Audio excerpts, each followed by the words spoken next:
माझी सासूबाई. मी एकदा माझ्या सासूरवाडीला गेलो. तेथे माझ्या सासूबाईने माझ्यासाठी पाहुणचार केला.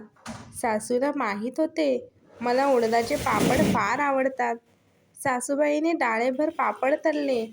मी जेवायला बसलो, पण सासूबाई नेमकी मला पापड वाढायला विसरली.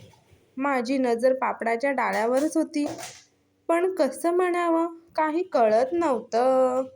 इतक्या सासूबाईने विचारले, तुम्हाला यायला इतका उशीर कसा लागला? मी म्हणालो, काय सांगू सासूबाई, मी गाडीने रस्त्याने येत असताना भला मोठा साप गाडीच्या आडवा आला. सासूबाई म्हणाली, अगं बाई, केवढा मोठा होता साप?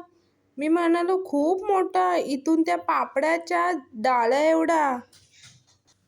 हे ऐकून सासूबाई ओरडली, अगं बाई, मी तर जावयाला पापड वाढलेच नाही.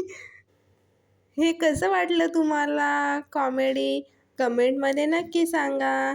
लाईक करा, शेअर करा आणि सबस्क्राईब करा. त्यामुळे नवीन नवीन व्हिडिओ तुमच्यापर्यंत पोहोचणार. तोपर्यंत बाय बाय.